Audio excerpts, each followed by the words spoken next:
Welcome to How to Get Your Sales Back on Track in 2024. Had a slight little technical issue before we kick this off, but I think we've got it all taken care of. My name is Joe Beck, founder of The Sales Activist.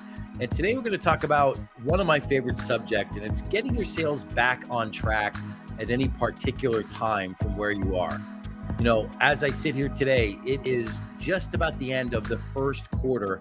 And this is the time of year when people start to wonder, am I going to get back on track? Are my sales numbers going to get back on track? Maybe you are off to a slow start this year, or maybe you've had some challenges along the way. So stay tuned. This is going to be a impact-filled session with a lot of actionable information that you can take to help get your sales back on track. And before I do that, I thought I should take just a quick moment, tell you a little bit more about myself so you know exactly what qualifies me to be sitting here talking with you about this today. As I said, my name is Joe Beck, founder of The Sales Activist. And, you know, I am a 35 plus year sales and business development veteran. Across my career, I've had the great opportunity to work with Fortune 50 companies all the way down to solopreneurs. I've produced well over $500 million in sales revenues for companies that I've worked with and for. And I've also personally coached, trained, or mentored over 3,500 sales professionals and entrepreneurs. So the reason I share that with everybody is to let you know that everything we're going to talk about today is based on and pulled from experience over 35 years. So you're going to get the benefit of a lot of experience jam-packed into the next hour. So before I jump into this, I wanted to just make sure that I let everybody know, if you want to get a hold of me, if you want my help with anything sales related, if you'd like to have a complimentary strategy session on sales in your business, just text the word sales to the number 409-509-7355, and my digital assistant will connect with you and get you set up in my calendar to talk about sales. So let's dive right in. You know, I like to start these sessions with a very simple statement. If you're struggling right now in sales, if your sales are not where you'd like them to be, I just want you to know this: you're not alone. Okay, you're not alone. There is nothing wrong with you. People struggle with sales at a variety of different times in their sales experience, no matter what type of industry they're in. And those factors may have nothing to do with you, or they may have a lot to do with you. But there's nothing wrong with being in that situation. It happens to a lot of people for a lot of different reasons. And the reason why I want to tell you not to worry about that, and this is something that I like to share with people all the time, is that sales skills are learned. Okay, there's no such thing as a born salesperson. Now, why is that important to know? Well, it's important to know because no matter where you are in your journey selling, whether you are selling for another business, whether you are a coach, a consultant, or an entrepreneur selling for yourself, you can improve your sales results. You can improve your sales ability, your sales skills. Sales skills are learned, just like any other skill that's out there. So it's important that you understand that there's no such thing as a born salesperson. Now, I share that because a lot of people think that certain people are naturally born salespeople, and it's just not true. The reality is anybody who is successful in selling has invested time, effort, and sometimes a lot of money in developing in their craft and learning exactly how to become better at what they do. So what that means for all of you, if you are struggling, if you are now getting into the end of your first quarter for the year and you aren't anywhere near you'd like to be sales-wise, there's still hope. There's still hope. You can get back on track because skills, particularly sales skills, are learned. Now, back to the topic for today's session, getting your sales back on track in 2024. The number one thing that you need to do when you look at where you are sales-wise at any given time, and you know, for today, we're going to be talking about where you are year to date. You know, we're almost done with the first quarter.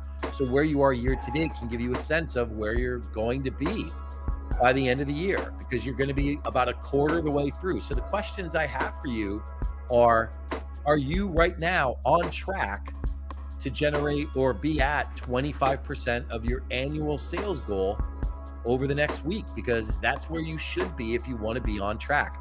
or maybe that number is 20%. Maybe you're only at about 10% of where you'd like to be. No matter where you are right now, you can get back on track. You can get back on track with your sales going forward by making some adjustments. So how do we go about doing that? How do we get ourselves back on track? Well, it all starts with a clear and defined plan. You need to understand certain things, and you need to have a very clear and defined plan about how you're going to get back on track, exactly what you're going to do, what that looks like, and what steps you're going to take to get yourself back in position to get back on track with your sales results. So the question that I always start with, and it's the most important question, is what exactly do you need to know? What exactly do you need to have access to and know to get back on track?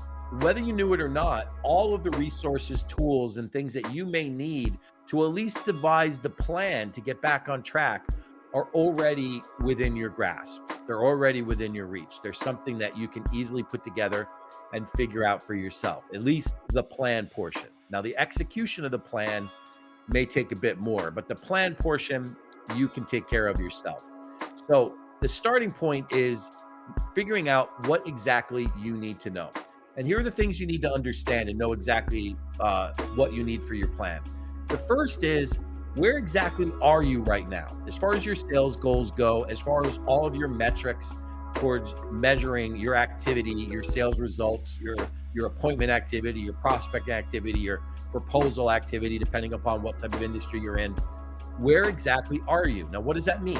That means you need to have a good working understanding of exactly where you are with all of your activity numbers, including your sales results. Now, for some of you, you may find that to be pretty simple and almost like a no-brainer that you would know that. But I'm going to share with you something that for many people, they don't accurately keep track of that information as they're going along. They kind of, for lack of a better way of put it, wing it along the way. Maybe they are closing some deals and business is going okay, and they're not really tracking or paying attention to all of their metrics, all of the numbers that go into their sales results. So for some people, they don't exactly know where they are, and that's the starting point. So if you don't know where you are, pay very close attention to the next steps. If you think you know where you are, pay very close attention to the next steps, because you need to make sure you really grab on to the right things to get yourself back on track.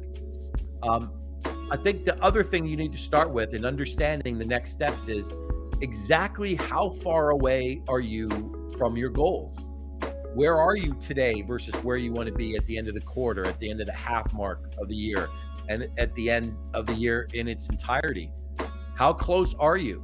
Now, once again, that might be something that for a lot of people, that's a no-brainer. They may know that number right off the top of their head. But sometimes it's not as clear as that. Sometimes the net sale number doesn't tell the whole story. Maybe there's a lot of business in your pipeline. Maybe there's a lot of business that has been proposed but not closed. Maybe there's a lot of business that's been closed but not paid. There's all these variables that go into this. So you need to ask yourself, how far away from your goal are you? Now, me personally, I don't count a sale as complete until it's signed, sealed, delivered, paid for, and completely in-house within our business. It's the easiest way of knowing for sure that it's there. But you can at least get a good sense of where you are by paying close attention to how far away you are from your goals, what's going on, what have you put together, and what yet do you need. So I want to ask everybody a quick favor, just so I know that you are out there, that you are paying attention to what we're covering today, no matter how you're watching this live stream, whether it's on LinkedIn, whether it's on Facebook, whether it's on YouTube, whether it's on any of the channels where we're streaming this, just drop a message in the chat and just say, "Hi, Joe, got you. Hi, Joe, I'm here." Just want to know where you are, where you're listening from, so we can get a sense of what you are or how you're accessing us.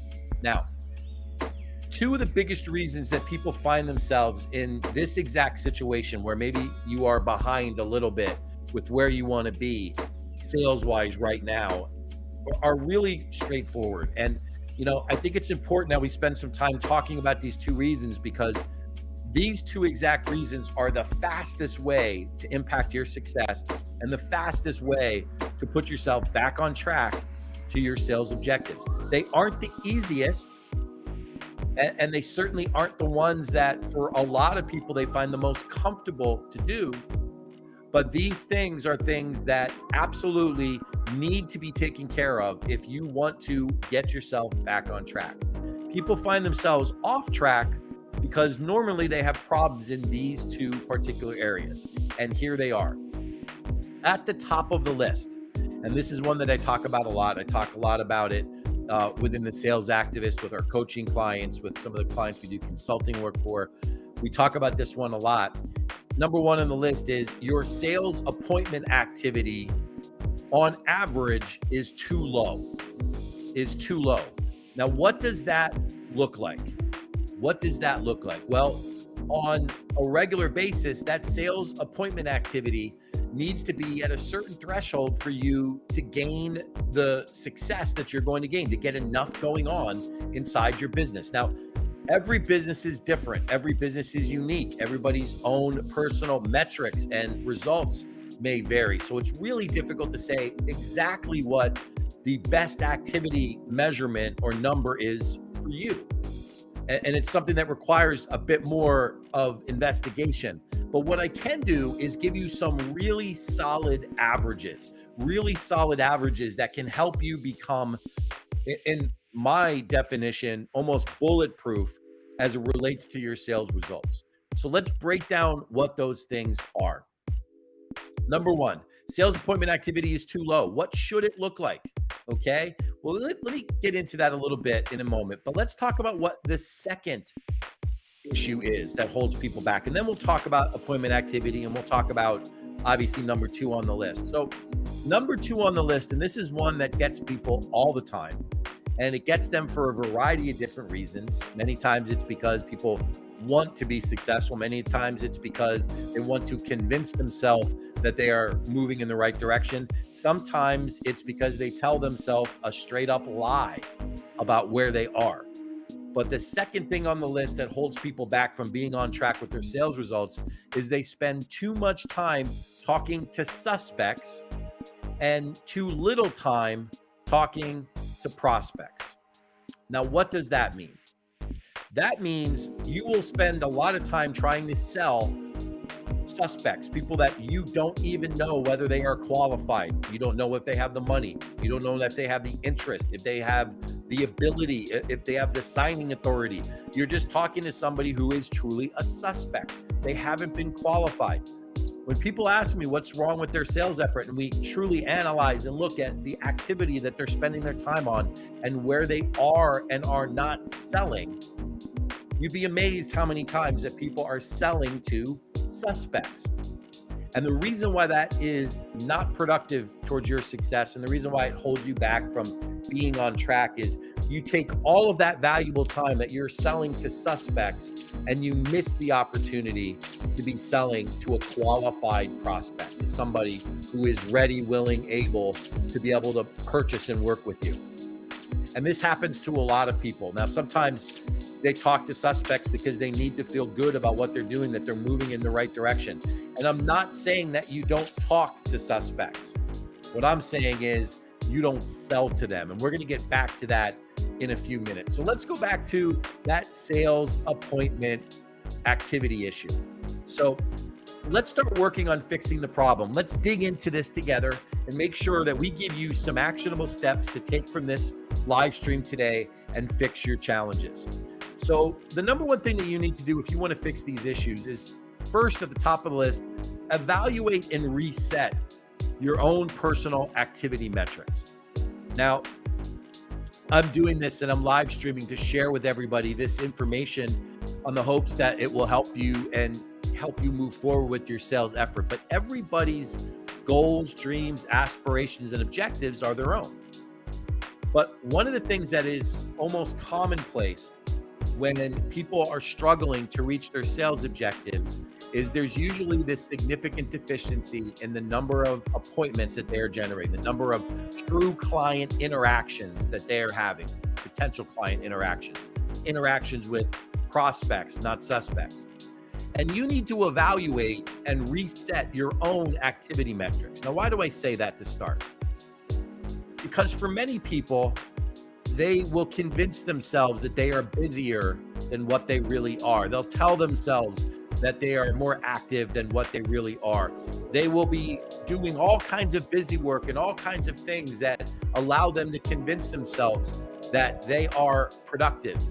But the fact of the matter is, when it comes to selling, in any environment, contact time, and that is the time that you spend face-to-face or directly interacting with qualified prospects, contact time is the name of the game. If you aren't interacting with people about what it is that you're offering for a certain amount of time each week, and you could break it out by day, by half day, by week, by month, whatever. If you're not interacting with people, having enough qualified interactions with people, you will struggle with your sales results. And the reason is this: you aren't giving yourself enough of a true sale opportunity to generate the sales that you're trying to accomplish. Now, some of the things that hold you back. Many times people procrastinate. Is there any procrastinators out there today? I'm sure there are some. You'll fill your calendar with busy work. You'll send out invitations on LinkedIn and Facebook and all the other social media networks. You'll draft emails and content. You'll post videos. You'll do all these other things. And some of it is valuable. Don't get me wrong. It's valuable in the process. But the most valuable thing that you can be doing, the highest and most valuable use of your time, is client interaction, interacting with people that could potentially buy from you. And too many times, people will do those other things so they can avoid that client interaction. And I'm not saying that that's even a conscious decision for some people. For some people, they will tell themselves they're busy and productive and moving in the right direction. But when you look at their calendar, they're really only having 1, 2, or 3 appointments across a whole week. And it's simply not enough activity. It just isn't. Of all the situations that I've been a part of in selling environments, both in succeeding teams and teams that were struggling, I would always look at that individual metric to determine where people needed to get back on track. You'd be amazed how many times just getting that appointment number to the right level can have a positive impact. Taking somebody whose appointment activity is 2 or 3 a week and getting them to 8, 9, 10 a week can change everything for them. So you need to reevaluate and reset your activity metrics. How many potential clients do you need to see? How many potential prospects in a week do you need to see to be able to generate the sales you want to generate? Do you know specifically what your personal metrics are? If you don't know your own sales metrics and you want to better understand that, I would love to help you with that. Feel free to connect with me. Just text sales to 409-509-7355. We'll jump on a quick call and we'll level set your metrics. We'll get you set to know exactly what you should be doing and how much of it you should be doing. But let's just say you do know what they are. Are they high enough? Are those metrics high enough? And I'm not talking about sales effectiveness, because that's, yes, a component piece. I'm saying that for a lot of people, they struggle because they don't give themselves enough of a chance. If you only have 1, 2, or 3 appointments in a week, it may not be enough of an opportunity for you to be successful. If you only close 1 out of every 3 or 4 qualified prospects, which by the way is not a bad closing percentage. Let's just be clear. 25%, 1 out of 4, not horrible. That's pretty decent. But where you struggle to be successful, where you struggle to stay on track, is if your closing percentage is 25%, but you only see 3 people a week, 2 people a week in qualified interactions, your numbers are going to suffer. But what if you could double that number? What if you could make that appointment number 6 or 8 or 10? Well, now you put yourself in a situation where you're getting 1 or 2 sales every week.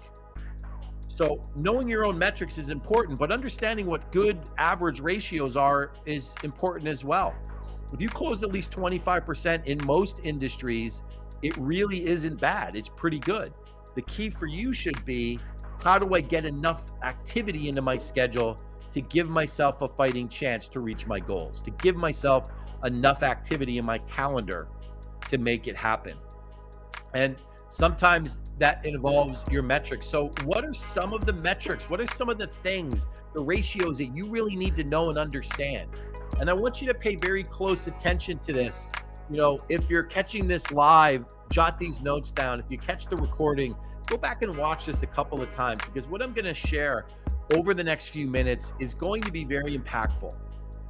There's certain things that you need to know if you want to get back on track, that you need to understand about your activity and your sales success. And the average person doesn't know these things. They don't. Usually it's because they haven't spent the time to go back and calculate what these things are and what they mean.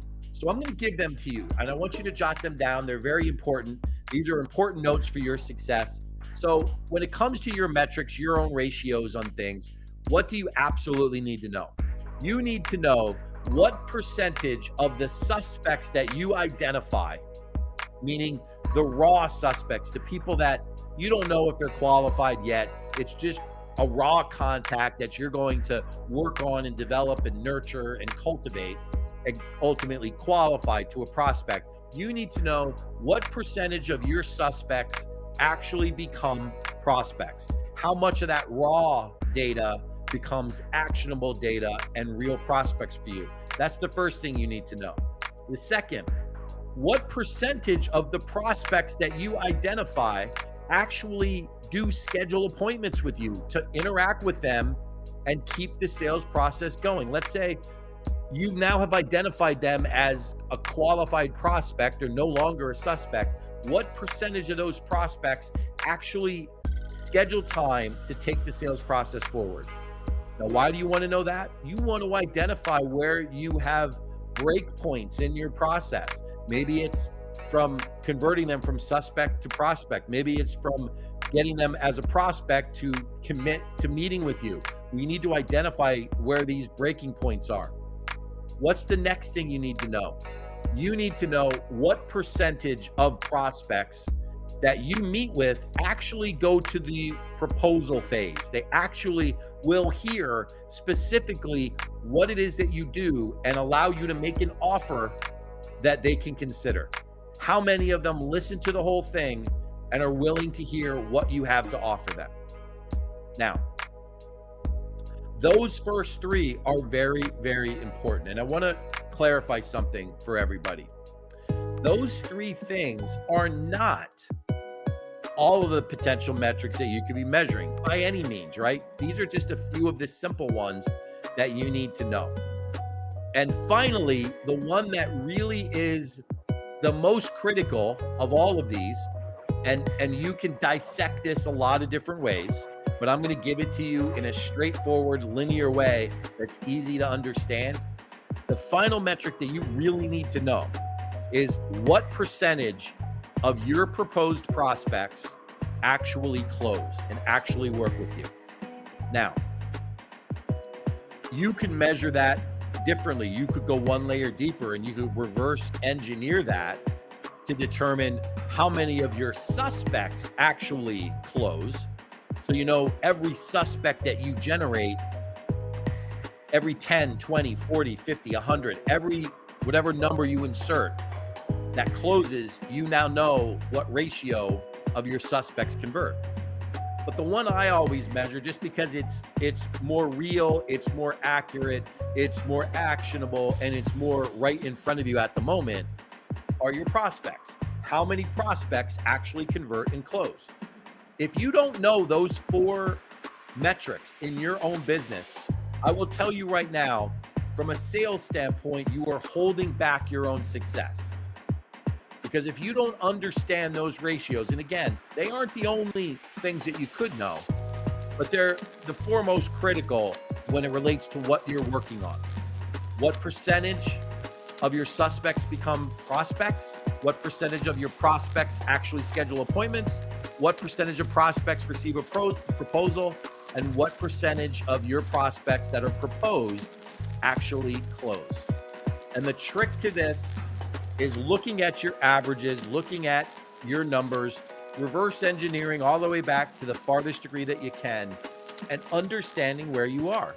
Now, for some people, they don't necessarily know what's good or bad. And I share this because sometimes I'll talk to people and they'll say, my closing percentage just isn't, it's just not great. It's not where I want it to be. And we'll do a little research and we'll find out that they're closing 42% of the prospects that they propose.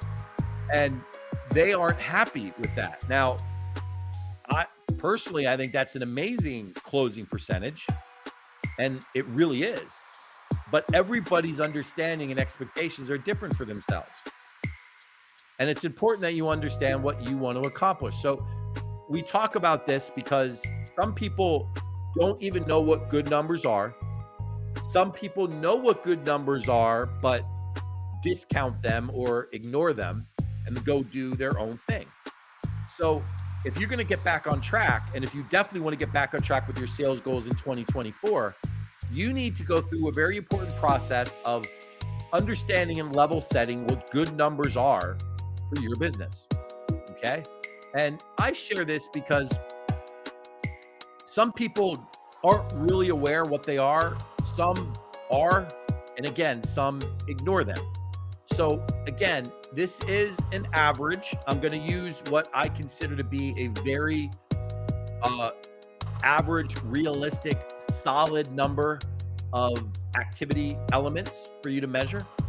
And I will tell you that I use these numbers when I coach and mentor people as what I call no-brainers. They are numbers that when you do them consistently will ultimately lead to your success. Now, they may not be numbers that are high enough in your world, in your business, in your operating model. I don't know that.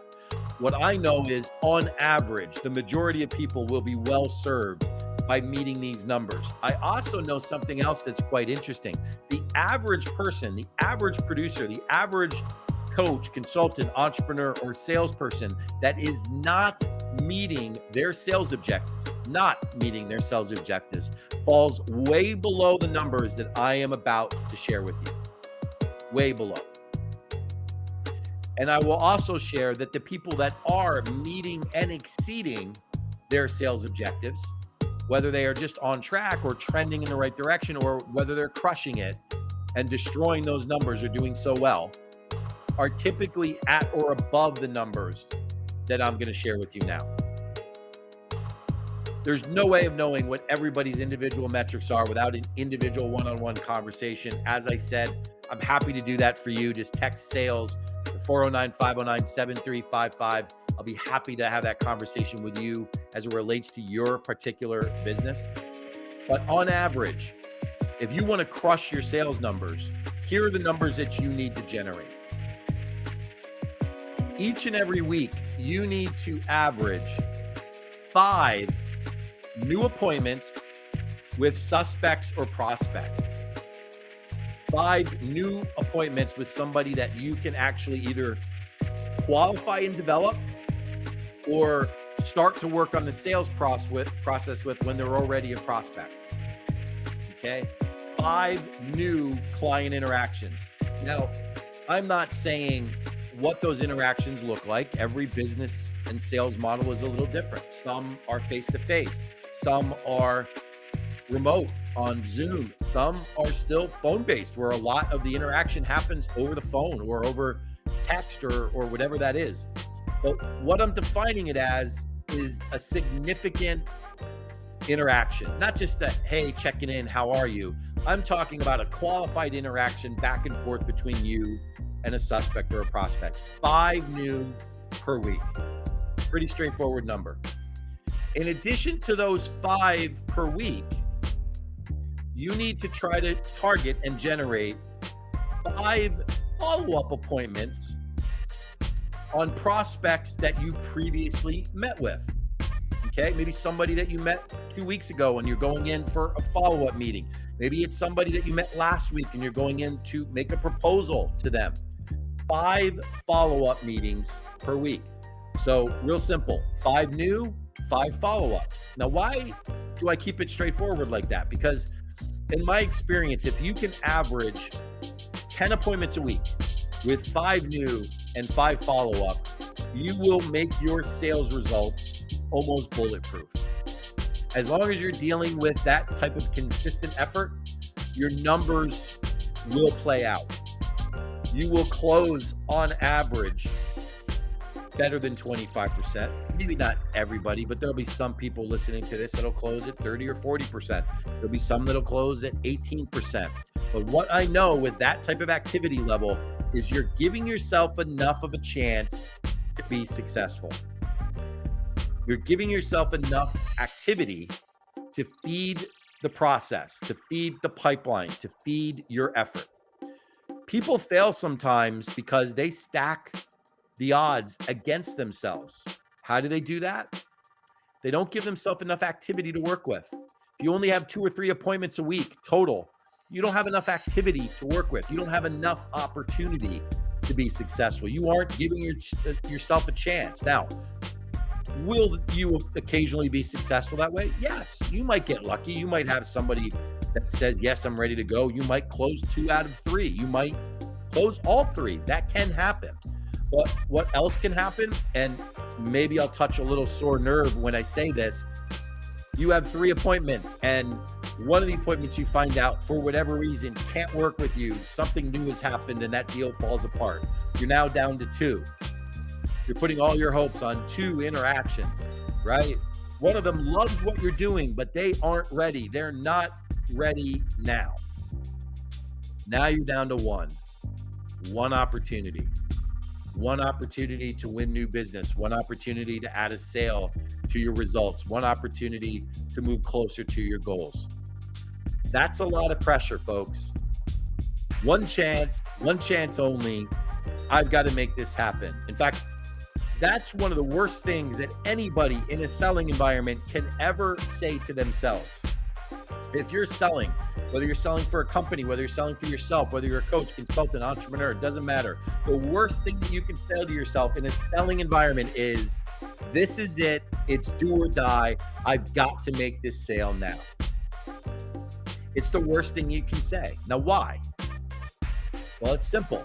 Whether you knew it or not, psychologically, by saying those things to yourself, you are psyching yourself out of the opportunity to be successful. Now, I'm not saying that you won't sometimes gear yourself up and win that business. What I'm saying is there's a much higher chance that something along the way is going to make you react in the not most favorable way. Maybe you'll apply a little too much pressure. Maybe you'll be too laid back because you'll be gun shy because it's your only chance. Too much pressure is applied when you only have 1 opportunity. How do you minimize the pressure? How do you relieve the pressure valve? How do you get yourself to a place where you don't have to worry about it? You can relax, just do what you do, help people, solve problems, be a servant leader to their needs. Well, that's by getting the right activity going for yourself. You put yourself down to just 1, those odds are pretty much against you. Now, what other activity measurements should you be doing? Here's one. Every week, week in and week out, you should try to generate 3 to 5 new proposals. You should create 3 to 5 new opportunities for somebody to work with you. Maybe that appointment is this week, maybe it's next week, but every week you should be generating opportunities for yourself, creating proposals, opportunities to close new business. Now, why is that a big metric? Because whether you know it or not, the process of creating those proposals, putting the legwork into it, preparing for that next step, emotionally is like a turbo boost to your motivation. You can see how close you are. You can see things potentially lining up. And it can help you get excited and build momentum. I will tell you, and I've had the opportunity of working with thousands of people, there's nothing more frustrating than spending time with a lot of people that aren't interested in what you do, aren't going to buy, and aren't even willing to let you put together a proposal. You have conversation like that over and over and over again in your week, in your month, in your year, and it becomes very easy to become disheartened by what you're doing. Very easy.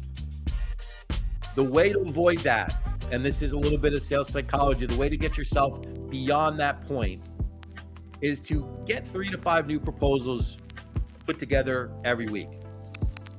You'll find that you start creating a vision for yourself about where you want to go next and what that needs to look like. And ultimately, the fourth metric that you want to shoot for, and the measure that really can make all the difference, is each and every week, you want to generate 1 or 2 new sales in that week. Now, I know for some businesses, that might not necessarily be applicable. Maybe you work in a very high level, longer sales cycle selling environment, very high ticket, longer sales cycle, relationship driven, 90 days, 180 days, 365 days to close a deal. It might take a lot longer. But get yourself in the habit of creating opportunities to generate 1 or 2 sales per week, even if they're smaller transactions. Or come up with a metric that gives you that similar jolt. Now, why is that important? For the same reasons that I just mentioned on the previous point, it helps you psychologically to get back on track. And I want to just review these things and talk about why they're so important. 5 new appointments, new people that you're interacting with, 5 follow-up appointments. That's 10 total appointments across a week, folks. For those of you sitting there doing 1 or 2 a week, you might be a little nervous right now, right? Say to yourself, how am I going to do 10, right? Tell yourself, I have to do it. Tell yourself, I've got to make this happen. Look at your week and tell yourself, today's Monday. I've got to have 2 appointments today. And if you get your 2, you go on to Tuesday, you do the same thing. I need 2 appointments today. Every single day of the week. If you fall off track, one day, maybe on Tuesday, you only have 1 appointment. Recalculate your numbers and figure out what you need to do to get back on track. Go get 3 on Wednesday. Now, I know this is an oversimplification, but you'd be amazed how many times people trip over the most simple solutions to their situations. I've seen it for over 30 years.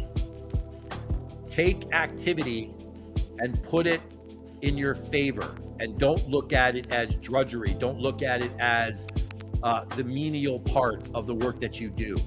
Look at it like you are stacking cards in your favor.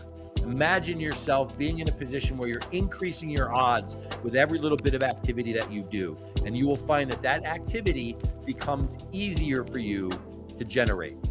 You start telling yourself psychologically what you need to do. How do you get back on track? By fixing your activity gaps, closing those gaps, creating more consistent activity in what you do.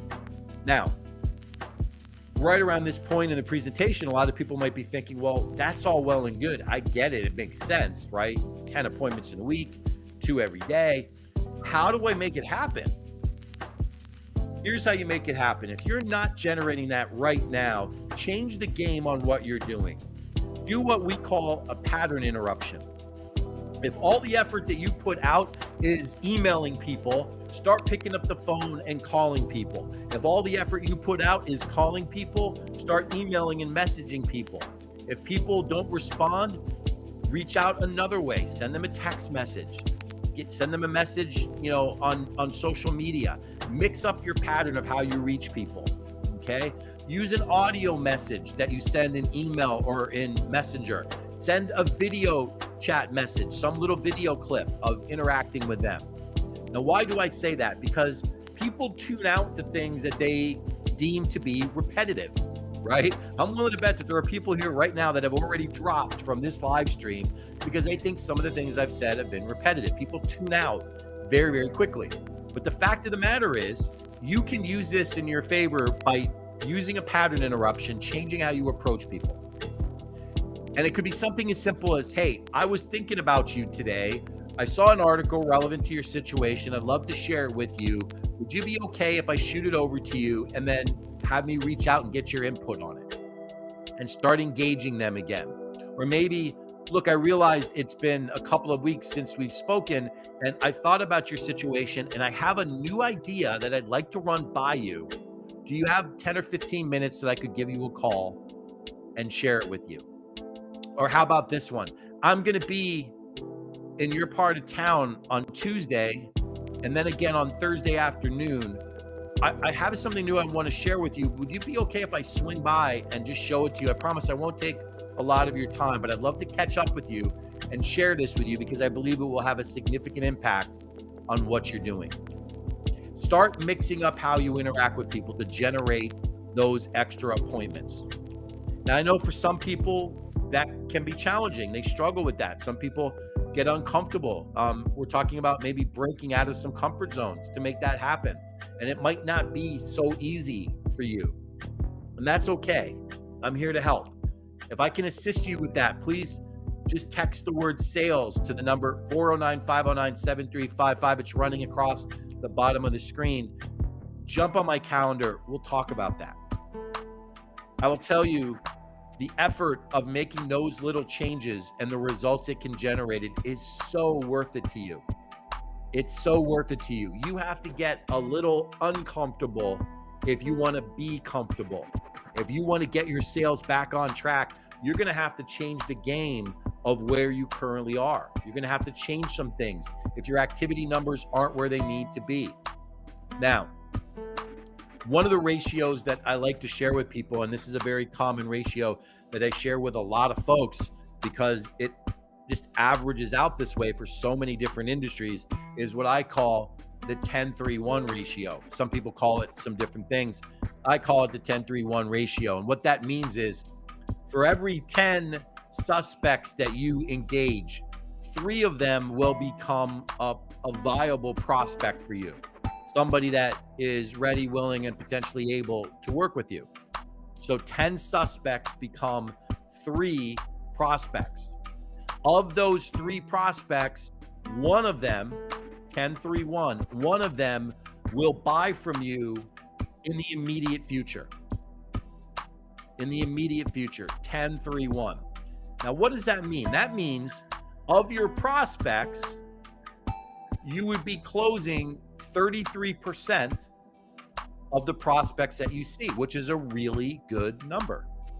And here are the realities, folks. Whether you knew this or not, on average, that's very close to what happens to people that do a good job at what they do. A 33% average. Now, are there numbers that are lower? Of course. Are there numbers that are higher? Yes. But here's the averages, 10-3-1. 1 out of every 3 is probably going to work with you. Now, here are the other numbers, and this is important to understand for yourself, and this is why educating yourself and looking at every possible advantage to increase your odds works in your favor. Of those 3 prospects, I just said 1 will work with you. 1, more than likely, on average, will never work with you. Never. Just the law of averages. 10-3-1. That 1 that won't work with you, you quickly get that person out of your life. And the reality is your battle, your challenge, your opportunity to get your sales on track, get your numbers where they need to be, is by winning that final prospect in the middle. You were going to get 1 anyway. You got 1. You were never going to get 1 of the 3. There's 1 left.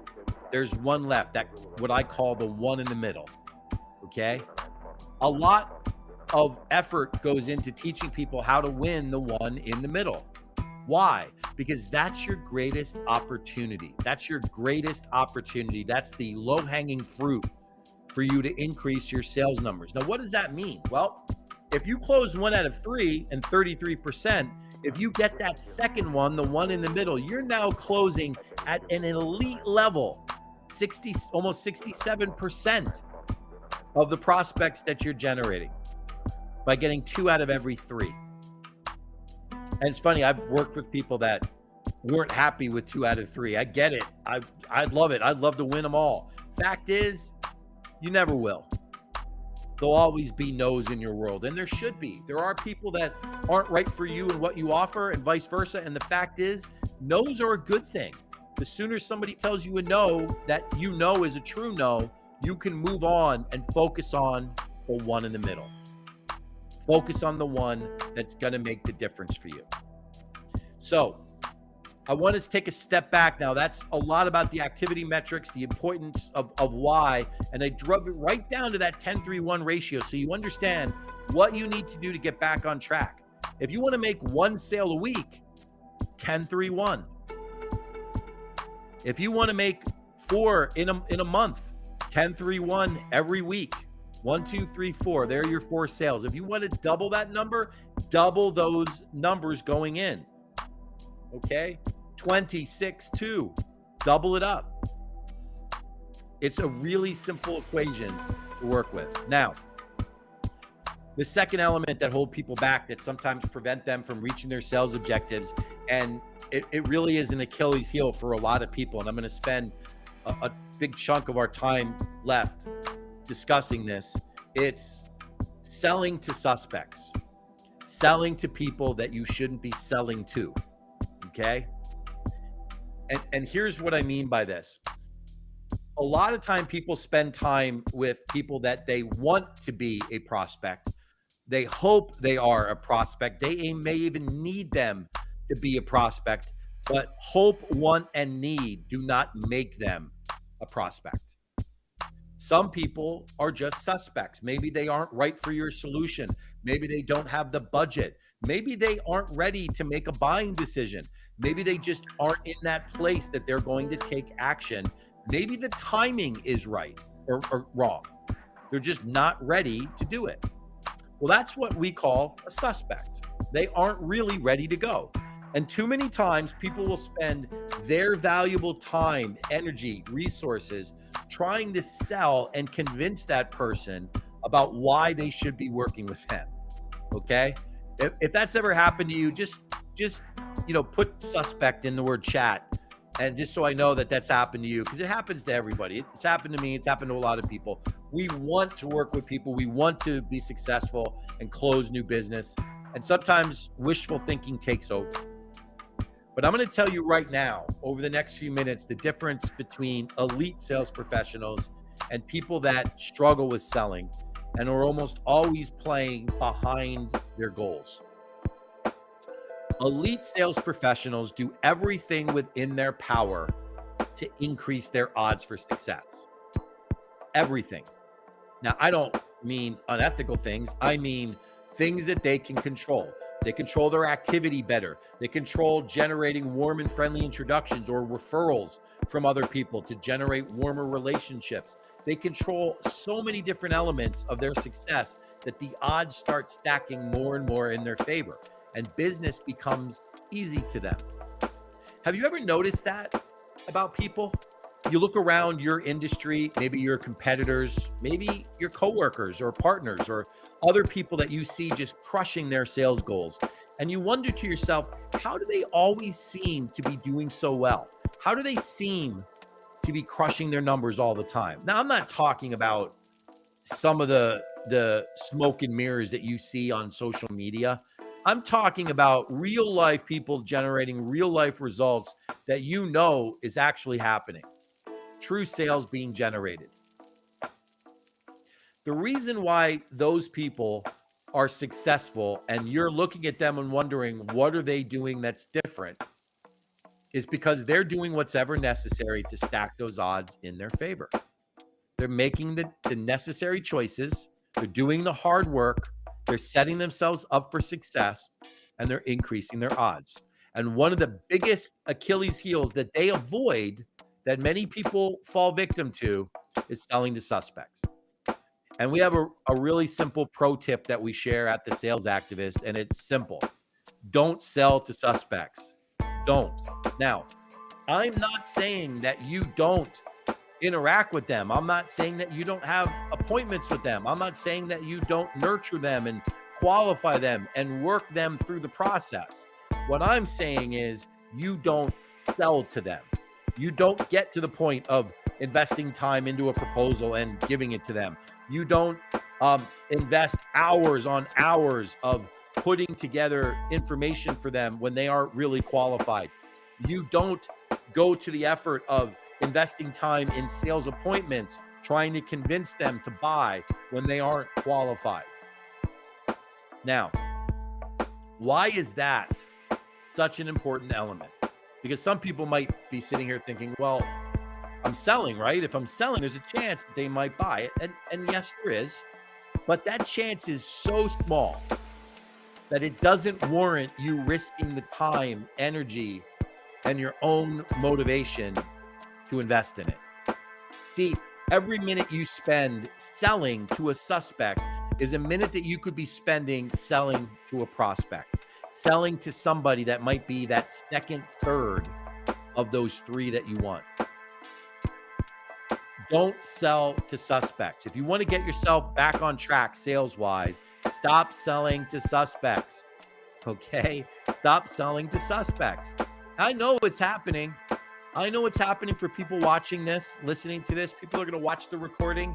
You can stop the recording and come back and listen to me when I say it again. Stop selling to suspects, because that time spent is time that's wasted. It's time that you lose towards a more valuable effort of your time. And that's selling to prospects, people that actually are qualified to buy, that actually are the decision makers, actually have the budget to buy, are willing to buy, have the need, and are ready to go. Those people are waiting for your time and attention. So why are you giving it to the suspect? Now, I'm not saying you don't spend time on suspects. I'm not saying you don't qualify them. I'm saying you don't sell to them. And this one little tip can save you so much time and frustration. When I analyze sales activity from sales producers and teams, and I really drill down on the activity, I mean layers deep into the interaction, who they are, what they're talking, like really deep. You'd be amazed how many times I find people selling to suspects.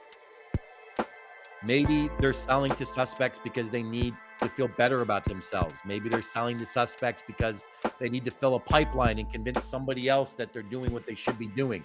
Maybe they're selling to suspects because they need to convince themselves that there's hope in what they're trying to build or move forward.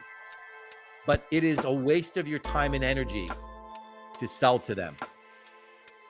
What you should be doing with them is qualifying them. You should be making sure that they're the right decision maker. You should be making sure that they have a specific need that you can address. You should be making sure that they have the money available, that they're capable of actually hiring, working with you, or paying for what you're offering. And you definitely should be making sure that you have a defined timeline to them wanting your solution. That's a qualified prospect. So you spend your time qualifying suspects, but not selling to them. By stopping the sales effort towards suspects and diverting it towards qualifying them, you'll find that the time spent on suspect interaction goes from here to here. You'll shrink that time down, and that time that you save will now go towards converting and working towards selling prospects. Now, those two things alone are enough to get your sales back on track. Get your sales activity numbers to 10 appointments per week, 5 new, 5 follow-up. Make 3 to 5 proposals a week.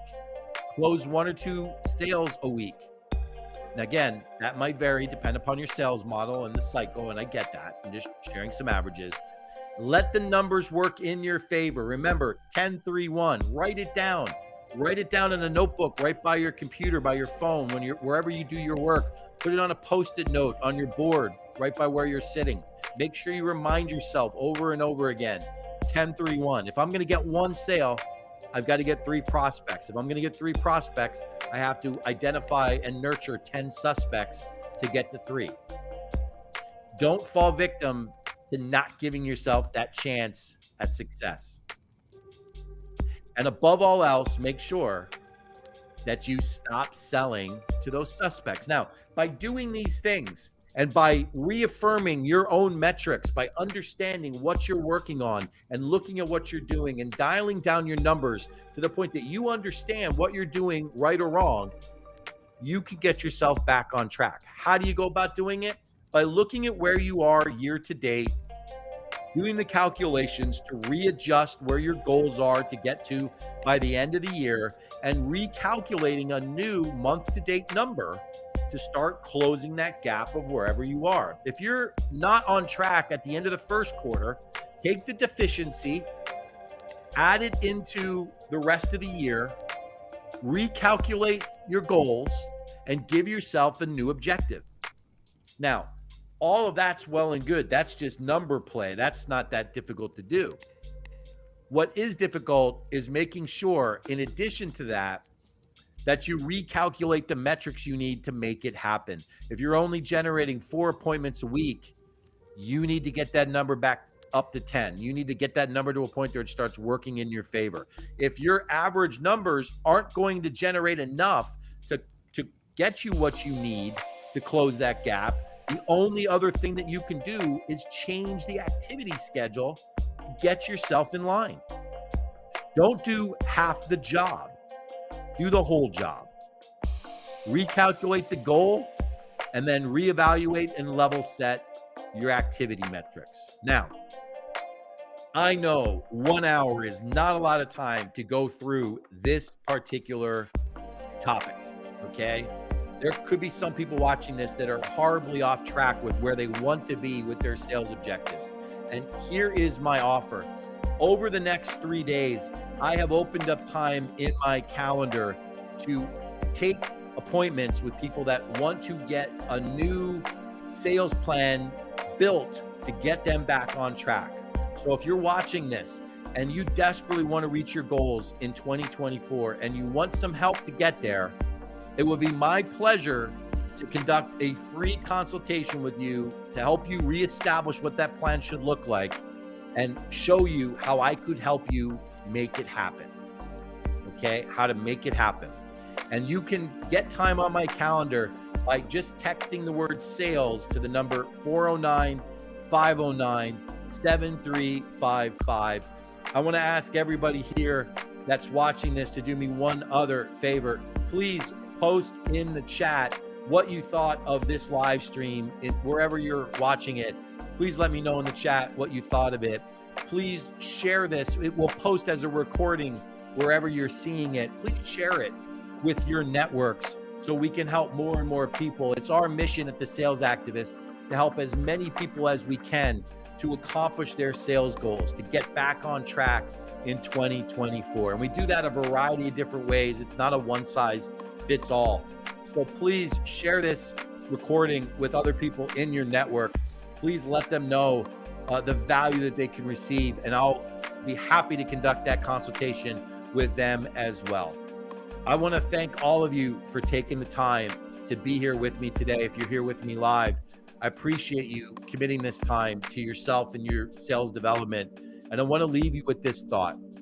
No matter where you are in your sales journey, no matter whether you feel prepared or whether you feel ill-prepared, no matter whether you are on track or way behind on your sales objectives, don't give up on the goals you have. Don't give up. If your goals are so important to you, your business is so important to you, and your objectives are so important to you that you refuse to fail, you can make it happen, no matter where you're trending year to date.